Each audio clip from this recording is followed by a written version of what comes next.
As a family man, I really planned ahead and doing whatever is right according to Australian government. And all of a sudden, one headline in the news, and I see everything I worked so hard for is simply, how they say it, abolish. Why that I wanted to be here 2 years, to pay taxes, to work, to put all my effort here. You know, we're bringing kids, we're living our life, and then we need to leave. Go where? And start what? Since 7.5 years, I never talked to an immigration department in person, and they just treat you as a case number. And so yeah, like after all the time spent here, I feel a bit rejected. It's very important that the Australian government understands that the trust has been broken. With these rules, the trust from entrepreneurs or for foreigners who want to establish themselves in this beautiful country has been broken.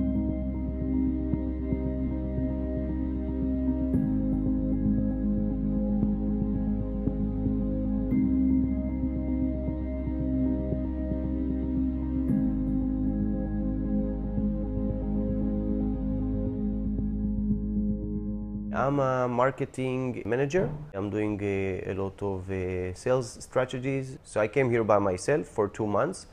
I was a student here on a student visa. And when I saw my workplace is doing well and the life here is amazing, you can combine, you know, city life, beach life, good education, we decided to move here permanently. And we were starting to take actions to make it happen. And my wife came. I had one son that was born here. And we were very happy. Everything was going according to the plan until, until now. I don't think there's any argument that there are issues that need to be addressed with the 457 program, but there were much better ways of doing it than suddenly introducing these changes which have caused chaos throughout the system. Basically, as soon as the changes were announced, the impact was panic. So people didn't know what was happening, didn't understand the changes because they weren't explained well. Because even when the changes were initially announced, there was still a lot of confusion and not a lot of information came out. So although some changes were introduced immediately, there was also a raft of proposed changes that are coming into effect in July, in December and in March. And even now, we still don't know the full impact of those changes. All of a sudden, people who'd been here for a long time, had spent a lot of money, had invested in Australia, didn't know what their future held. Ever since the immigration, everything is very slow. We cannot know what is happening with us. We're trying with several lawyers to see answers, what is going to happen, what is the situation. You don't know if to pay for school for next year. You don't know if to buy a new car. We're now like 7 months pending. Don't know what is going to happen. It's hard.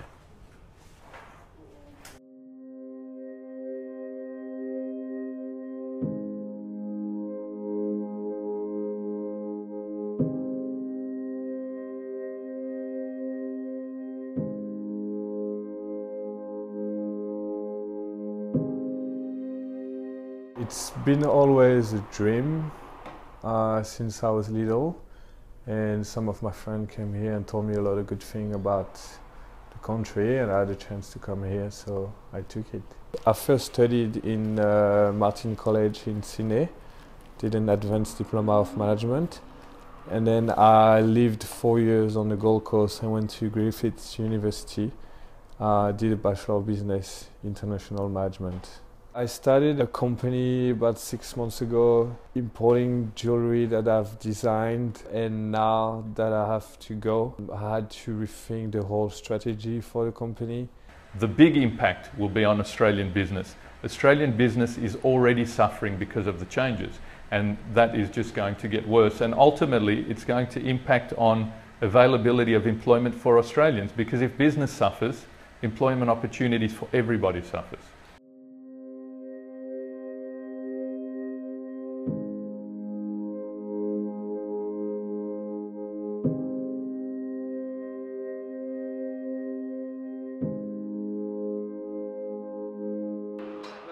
like the issue with the new rules is like I'm not able to sponsor myself. I saw Malcolm Turnbull actually do a speech here at Fishburners about how entrepreneurs are good for the country and how tech and digital can actually fuel the economy in the future. So that's exactly at the point where I say, look, this country is like awesome. It's like going to be welcome entrepreneurs. It's welcoming digital. Tech is like the future anyways. Boutique is like food and travel social network. So it's all about recommendations from your friends, people who you trust in the first place. Our goal until the changes was to actually raise $1.5 million in Australia, and I was going to create 10 jobs here locally in the first year. But definitely the goal was always to get the headquarters in Sydney. The government doesn't seem to understand that Australia is not the only choice. And the government had said previously that the whole point of the skilled migration program was to attract the best and the brightest people from around the world. But what they don't seem to realise is the best and brightest people from around the world have other options other than Australia. A lot of international students were not happy about the changes that happened with the 457 visa. There's one of a person who entered the country before November 5th, 2011. They came here for doing their PhD. They spent like 6 years of their life in Australia. The degree is not listed on the skilled occupation list. So unfortunately, they are not eligible for the permanent residency. Now, the only option that they had is finish the PhD and find a job, a sponsor, and then stay in the country, which with the recent changes, it doesn't seem likely. So they had to leave the country.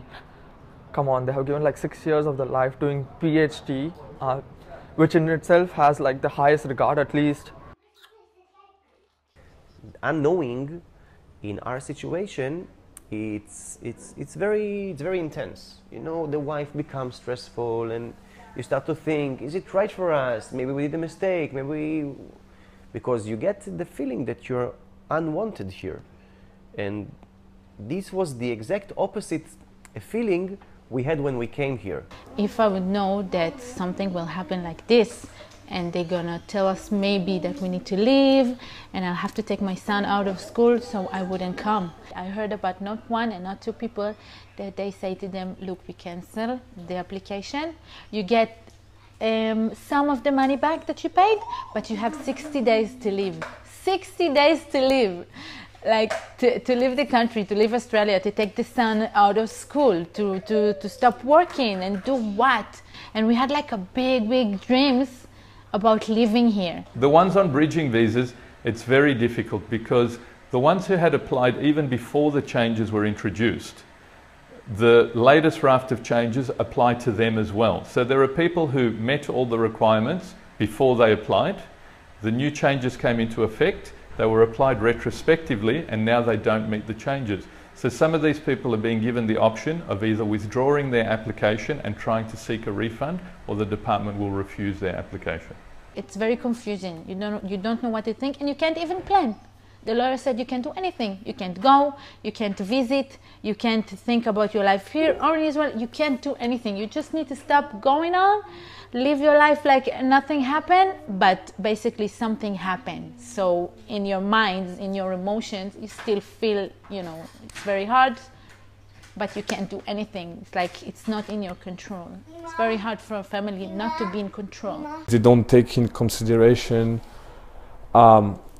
the time spent, the university, all the money spent, the visas, and the people that have been here for a long time, the people that worked and pay taxes, follow the rules to apply for a sponsorship, then get the PR, follow that whole path and not just put everyone on the same boat. Are there things you regret not having done while you were here? Probably married an Australian girl. I feel like the decision has been made very quickly with no consultation. And it's not only entrepreneurs which are affected, it's like all these people, all these foreigners who made plans of life to actually come here, settle themselves in Australia and bring in value. Like, we don't cost a cent to the country. We pay our health insurance, we pay everything. It didn't cost a cent to the country. We pay tax, we pay everything. So we can definitely hopefully the government can consult with us and change the rules, adapt. Like I believe like it can be adapted. Like 457 needed to change, right? It's been 20 years since it was established. Of course we need change, but we need change in a good evolution way, not in a break or like black or white. And I'm so excited about like Australia is made with foreigners. Every Australian in a way is an immigrant, even though like there's generations, but this is what creates the beauty of this country. It's like all this melting pot, and it's all positive. Cost of education is expensive in Australia when compared to Europe. Personal belief that quality of education is better in Europe as well. Cost of living is expensive in Sydney. So what is it, and with the recent 457 visa changes, what is it that Australia offers that other countries don't offer? I would say nothing. It's gonna be a huge disappointment, and it's gonna hurt the future of my family. I came here to give my family a better life, to give my son a better education, to give them values, to have the peace of mind to focus on the important things. Where I come from, it's very hard to do so. We had the most amazing year here, and you know, the people are so nice. The every day here is so good that I had to give it up.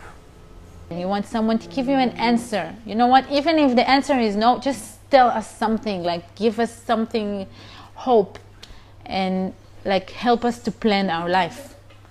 We're 1.5 years and don't know what's going on. It's very hard. So I believe that there will be further changes which maybe will lessen the impact. So anyone who's caught up in this situation and is a bit uncertain, my advice is to hold on for a while and just see until things settle down to see ultimately what the laws will look like. You have to consider people are already in process. People, you know, with families, with kids, with tuition, with car payments, with everything, and everything just stopped. I'm not like a traveler, came here with my bag, looking, you know, what to do, see Australia, combine my trip with some kind of work, waitering. I was building a future here, step by step, and you know, the government came and just bashed it. I hope things are gonna come around, and we can do this interview in 2 years' time, and I'm gonna tell you everything is okay.